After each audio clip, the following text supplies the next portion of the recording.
Hey everybody, happy Tuesday. I just wanted to make these videos for you guys to keep you guys up on pace. Remember,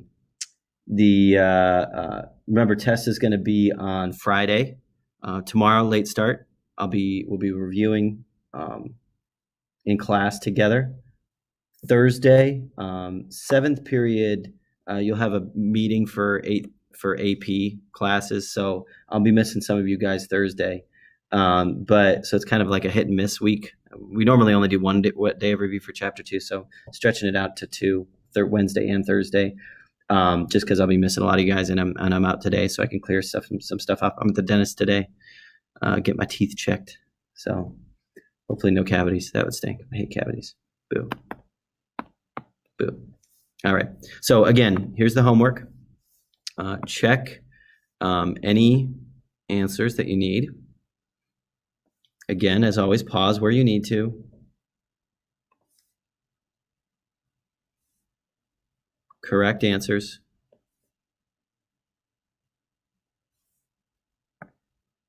Key over absolute value equations and inequalities. Remember, less than to great or.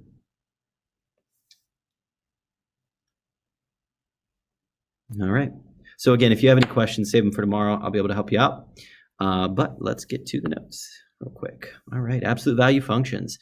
So absolute value functions. Now, we've talked about equations and inequalities. Let's talk about what they look like on the graph, too. All right, so here's our parent, the absolute value of x. F of x is equal to the absolute value of x. The function family you could call the absolute value function family, but domain, all real numbers, because I don't care what I plug in for x. I could plug in anything I wanted for x. Range, however, that is a little bit more tricky because I can never get any negative numbers out of this equation, right? No matter what x value, and this is just for the parent, no matter what x value I plug in, I'm always going to get a positive y value coming out. So that's why we say non-negative real numbers. The reason I don't just say positive real numbers is because that's excluding 0, and I could get a 0, 0. See, the vertex. Just looking at a table here, if I plug in -10, obviously it would chop off the negative, positive 10. Same thing with the -5 and positive 5.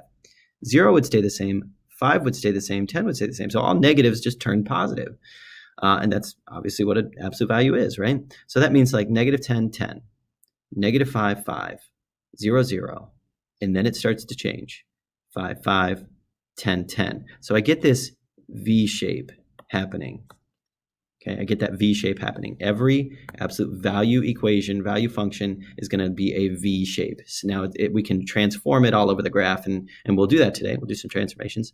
We can transform it all over the graph, but it should still maintain that V shape. So let's remember our transformations.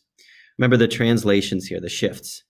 We see it as this. We learned it as this. F of x, is going to, not equal to, map to f of x plus k. That's a vertical shift, right? That's up and down. F of x is going to map to f of x minus h. That's a left and right, okay? Remember, obviously, left is a plus inside here, right is a minus. Went too far. Let's transform. 5 units down. So our original f of x is just the absolute value of x. Right. So what does a 5 down look like? Well, that maps f of x to f of x minus 5. Okay, so that means that my new g of x is going to be f of x, which was just the absolute value of x, down 5. Now, let's graph our original. Let's do it in purple. I don't know. Our original was at 0, 0. And what I mean by original is our parent. It's just a diagonal line with a slope of 1 going up and to the right and going up and to the left. Oops, sure. Oh, geez. Kind of getting off my line there, but you get the gist. There's f. Now, for g, it's just that point down here, that vertex point going down 5 units. Let me just scroll a little bit. Whoop. So down, this down 5 would be a vertex down 1, 2, 3, 4, 5. And now the slope is still positive 1 and still negative 1 going up and to the left. You see how that works? There's my new g. Okay. Pause and try this one on your own. Still using the same parent function, f of x is equal to the absolute value of x. Okay, so 1 unit left. That's going to take f of x and map it to f of x plus 1. So my new g of x is going to be equal to, well, think about it. I changed the input value. It was the absolute value of x. So now I take out x and I swap in its place x plus 1. Remember, my original parent function, that just maps it 1 unit to the left. Take the vertex 1 left, and I have a positive slope of 1. Sorry for the poor graphing there. Negative slope of 1. See how it maintains that V shape? It maintains that V shape. It just shifts 1 unit left. Now, notice that changing the K value moved it up and down. Changing the H value moved it left and right. What we can use with that is now this thing called vertex form. Here's what vertex form is. Go ahead and copy that down. That is just basically a form of an equation. Just like a slope-intercept is mx plus b, it has a form where you see the slope and you see the intercept. This is a form of an absolute value equation where it shows you the hk value that is the vertex. Okay? For example, and again, pause there to write that stuff down if you need it. For example, if I told you I wanted the vertex to be at -1, -3, that means, okay, so think about my vertex form. Absolute value of x minus h plus k. Our h is -1, our k is -3. So therefore, my g of x is going to be equal to absolute value of x minus a -1 plus 1 minus 3. So it's as easy as that. We just wrote an absolute value equation with the vertex at -1, -3. Now that's assuming that the slope stayed constant on left and the right side. So I plot that point, -1, -3. Slope of +1 going up and to the right. Well, that was awful. Slope of -1 going up and to the left. Okay, slope stays consistent. Okay, don't forget about our other transformation types. Remember, we always say f of x. Think about all of these as f of x mapping to that. You know, that's the way we memorize them. F of x maps to, f of x maps to. You know, the rules are all the same. I've got my 1 over b guy there, our favorite. We've got the negative x, the negative out front, the a out front. Remember, you should know these. If you don't, learn them now. Pause and write them down. What in the world just happened? I have no idea.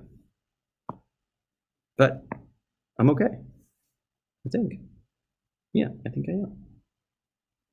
All right, so I am going to sketch the graph. Sketch the graph. I think I just want to take this and vertically stretch it by 2. I think that's what it's asking me. Well, that means that f of x is going to map to a times f of x, or 2 times f of x, which means g of x is now 2 times f of x. Well, what was f of x? It was the absolute value of x minus 1. Don't forget to distribute that in. Now, don't distribute it into the absolute value. You cannot break into it like that. But you can just distribute it to the 2 parts of that term. Okay. Now, here's what I would do, because it's hard to tell what a stretch and compression is going to look like. So I'm just going to create myself some x and y coordinates. Now, remember to create your x and y's so that you can see the V shape. It should be a V shape. So I'm just going to choose -2, -1, 0, 1, 2. So -2, plug it in, +2. 2 times 2 is 4. Minus 2, 2. -1. +1 times 2 is 2. Minus 2, 0. 0 minus 2 is -2. 1 times 2 is 2. Minus 2 is 0. And then we've got our 2 sitting there. So I'm going to plot this. -2, 2. -1, 0. 0, ooh. Somewhere. Oh, oops, that was -1, -1. Sorry. Oops. Whoop, whoop, whoop, whoop, whoop, whoop, whoop, whoop, whoop. Robot noises. See, it's getting late. Okay. It's conference night when I'm doing this. Oh my gosh. Wow, it must really be getting late. Trying out my new surface. Can't put my hand on it or it looks like this. Oh, maybe it doesn't. Oh my gosh, I can rest my hand on it. This is so fun. Sweet. Okay, see, you learn something new every day. All right, try this one. Stretch it horizontally by a factor. Whoa, don't do that to me. Oh, hold on. This concludes our scheduled conference times this evening. Thank you for coming. Have a good evening. Yeah, sorry for the interruption there. Okay, stretch it horizontally by a factor of 2. That means I'm going to take f of x and map it to f of 1 over bx. So that means 1 over 2 times x. Oh, what the heck am I doing? Okay, so now g of x is going to be equal to 4 times, so it was the absolute value of 4x, so it's absolute value of 4 times 1/2 x. You know, I could put that in parentheses if I really wanted to. Minus 3. I changed the input value. So my g of x is going to be equal to 2x minus 3. All right, so now I just create some points here. Let's plot here. Yeah. So negative 2. Negative 2 times 2 is negative 4, turns positive 4. Minus 3 is 1. Negative 1 times 2 is negative 2, turns positive 2. Minus 3 is negative 1. 0 minus 3 is negative 3. 1 times 2 is 2, minus 3 is negative 1.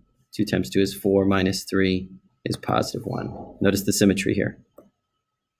Geez, wrote on it. All right, so I've got negative 2, positive 1, negative 1, negative 1, 0, negative 3, 1, negative 1, 2, 1. There. That was a little better. Okay. And there's my line. Good. I think that's it. Okay, pause, write that stuff down. I think that's all. I think that's everything. Okay. All right.